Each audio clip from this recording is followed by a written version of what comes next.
तुलसी के पौधे में चढ़ाएं सिर्फ ये एक चीज, होगी धन की वर्षा। तुलसी को घर के सबसे पवित्र पौधों में से एक माना जाता है।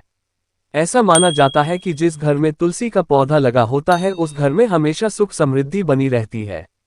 वहीं एक ऐसी मान्यता भी प्रचलित है कि जिस घर में तुलसी का पौधा बिना किसी कारण के सूखने लगता है वहां कोई न कोई मुसीबत जरूर आती है। तुलसी के पौधे की पूजा लोग बड़ी ही श्रद्धा भाव से करते हैं, जिससे घर में खुशहाली बनी रहे। मुख्य रूप से स्त्रियां तुलसी के पौधे में नियमित रूप से जल चढ़ाती हैं, जिससे घर में समृद्धि बनी रहे। यही नहीं, तुलसी की पूजा के कुछ खास नियम भी हैं और ज्योतिष में इन नियमों का पालन करने की सलाह दी जाती है। ऐसा माना जाता है कि जो नियम पूर्वक तुलसी में जल चढ़ाता है और तुलसी की पूजा करता है उसके घर में सदैव माता लक्ष्मी का वास होता है और उस घर में भगवान विष्णु की कृपा भी होती है। तुलसी के पौधे में जहां एक तरफ जल चढ़ाना अच्छा माना जाता है, वहीं यदि तुलसी के पौधे में बृहस्पतिवार के दिन कच्चा दूध चढ़ाया जाता है तो धन लाभ होता है।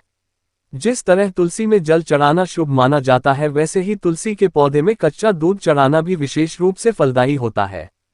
तुलसी के पौधे में यदि आप नियमित रूप से जल में कच्चे दूध की कुछ बूंदें मिलाकर अर्पित करती हैं तो इससे भगवान विष्णु की कृपा होती है। दरअसल तुलसी को विष्णु प्रिय माना जाता है, इसलिए तुलसी में दूध चढ़ाने का मतलब है कि भगवान विष्णु को दूध अर्पित करना। इस उपाय से घर की सुख समृद्धि बढ़ने के साथ धन लाभ के योग भी बनते हैं। यही नहीं, यह उपाय गुरुवार के दिन करने से कुंडली में बृहस्पति मजबूत होता है और घर के अभी कलेश दूर होते हैं। ज्योतिष में ऐसा माना जाता है कि घर में तुलसी का पौधा लगाने के कुछ विशेष नियम हैं, जिन्हें यदि आप नकारते हैं तो घर में अशांति भी बनी रह सकती है। ऐसा माना जाता है कि तुलसी के पौधे को कभी भी गलत दिशा में रखें। इसे आपको घर के ईशान कोण में रखना चाहिए और भूलकर भी दक्षिण दिशा में नहीं रखना चाहिए। तुलसी के पौधे में नियमित जल चढ़ाना अच्छा होता है, लेकिन इसमें कभी भी रविवार और एकादशी के दिन जल न चढ़ाएं। तुलसी के पौधे की पत्तियों को कभी भी भगवान शिव जी को क्यों नहीं चढ़ाना चाहिए, तुलसी दल और गणेश में न चढ़ाएं।